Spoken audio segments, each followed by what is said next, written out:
Booyah. I always feel like I Sea legs? Yeah. Yeah, that's normal. That's normal. All right. Everyone besides Mark doing okay? Mark's good. Mark's good. Now, this is actually a common question. I didn't get it this year, surprisingly, yet, but most years I do ask this. It's like, all right, I don't want to totally derail myself, and the holiday season typically starts a 6 to 8 week bender of just not eating that great. Is it going, Kate? I don't think so. I think it is. Let's see. Let's check. I don't see the numbers move. Oh, she's moving. She's moving. She's moving. Is she still going? Action! All right, we're going still. We're going. I'll have to edit that out. And anyways, the common question is just like, been working really hard this entire fall. Thanksgiving, Christmas, New Year's rolls around. I start to get off the rails. So you can interchange this with surviving Thanksgiving, with surviving Christmas, with surviving New Year's. But essentially, a few tips you can take out of here from today to make the holidays go a bit smoother. And the first tip I'm going to give you is continue to move. This is an advice for tomorrow, but this is also advice just generally speaking if you've got a holiday. Continue to move. You could do a workout, you could come here, or you could do something as simple as just going for a walk with your family after a meal. Like, one of my favorite things to do is to try to guilt my family members into going for a walk. Good news, we got a bunch of grandkids now. My kids, my cousin's kids. It's a lot easier to get grandparents out and moving because they're all like, come on. They're like, I don't want to miss this memory. Perfect. Come on, let's all go for a walk. But one of the best ways to make sure that, you don't have the turkey hang on the love handles, instead go to your muscles, is to move. We'll be open tomorrow morning from 5 to 10 a.m. You can do what we do, which is a year tradition of 10 by 10 back squat, as heavy as you want. Or you can just come in and do your own workout. Something as simple as 10-minute AMRAP of 5 burpees, 10 push-ups, and 15 squats would be better than nothing. So just think of it as something, Jamie. Maybe not burpees, maybe something else. Maybe deadlifts, I don't know. But move your body in the morning is a great way to get started. Or something I didn't write up here, but I've done with my family in the past, is we'll put movements on the football games. Every point you do this many push-ups, or this many burpees, or this many squats. And you can bet for first downs, you can do for points, you can do for field goals, but just kind of gets people moving on Thanksgiving.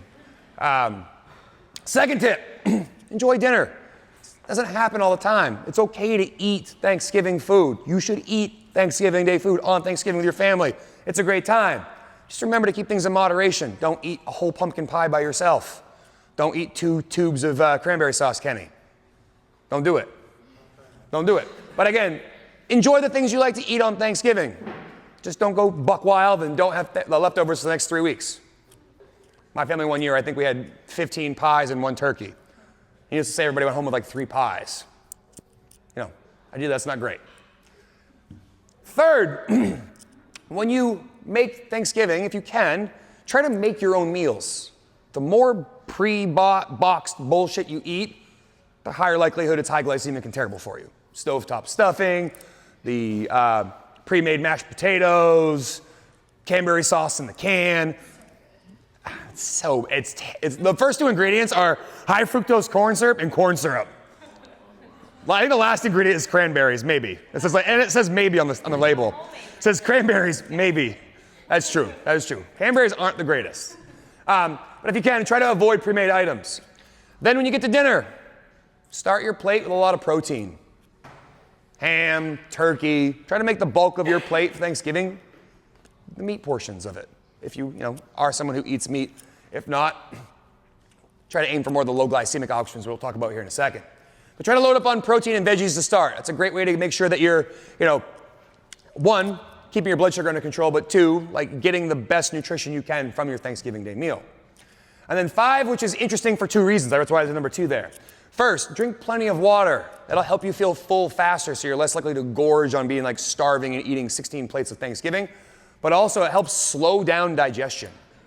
So one of the ways you can make, if you were looking to slow down the effect, if you wanted to have a Coke, for example, and you're like, I like Coke and I really don't want to put it down and I want to enjoy it. If you were looking to avoid some of the big deleterious parts of Coke, which is the blood sugar spike, you could sip little tiny sips over and over and over again, as opposed to just chugging down a 16-ouncer in all 45 seconds. So by drinking water, you slow down your digestion, you fill up your stomach, and you actually prevent yourself from loading up on more of those junk foods. You should still have pie. You still should have sweet potatoes with a little bit of marshmallow on top. Have those things. Just don't go crazy. And I thought it'd be interesting to talk about glycemic index of these foods because we've been talking a lot about glycemic index. And as for reference, 100 or greater is like crazy high glycemic index. 0 is basically none. And the cutoff for what they say is high is somewhere around 55. So turkey and ham, goose egg. No glycemic index. They do not spike your blood sugar. Green bean casserole, about 60. So just bordering just past high.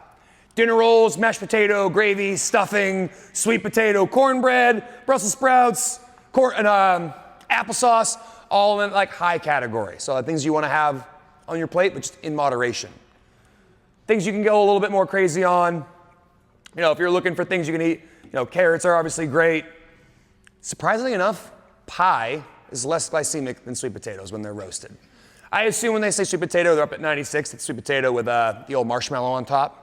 Is delicious. But again, just consider unloading up on more of the low glycemic options at Thanksgiving. Drink plenty of water, try to make your food, move if you can, and enjoy the camaraderie of family. That's a big part of the holidays is enjoying time with your family. But what you guys can all be is ambassadors for health and wellness to them. And you just let them know without sounding preachy or annoying, like, hey, we should go move after we eat this. It would be good for our digestion, it'd be good for all of us to feel better. And just take care of your family. I think it's really great what you're doing, Steph, like having a conversation with your dad about the stuff we've been talking about here. Like this is the goal of these talks, is that hopefully you can just go out and talk to your family members, that you take like one nugget of information away from class and you bring it to someone else. And that hopefully that helps them make the right choices. And, the way I look at the gym is it's the only place where you're actually gonna hear hopefully what you think is the truth, and I think is the truth, and actually make yourself healthier as opposed to just kind of cover up problems for so long until you can't cover them up any longer. Do you guys have any questions? Beverages. What beverages, obviously water is 0. Is there some hierarchy of beverages that have high glycemic index? Yes, the more sweeter it is, the higher glycemic index. But I'm of the opinion you shouldn't drink your calories. But I also realize that you are all adults and you might have an adult beverage.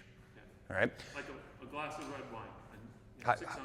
Probably high glycemic. I don't know the exact number, Larry. But if you were someone who want to drink alcohol, hard alcohol with lime juice in it helps blunt the blood sugar spike you get from alcohol. There's something called a NorCal margarita, if you like margaritas. Salty, a little sweet, soda water, tequila, and like lime juice, basically. A little bit of salt. But I'm of the opinion you don't drink your calories. I don't think that's a healthy thing. And again, of course, you want to have a beer with dinner, like have a beer with dinner. Just don't turn it into 16 beers and 2 pies and 4 pounds of stuffing. I mean, if you looked at my plate before, it's like gravy and stuffing is all on my plate. But like, I'm trying to be better about that and eat some protein too. Cool. Well, guys, thank you so much for coming in. I hope I see you tomorrow morning for 10 by 10 back squat. But if not, have a great Thanksgiving, and I'll see you guys, if not on Friday, early next week. Thanks, everybody. Or Saturday. Yeah, it's still Sweaty Saturday. You're welcome.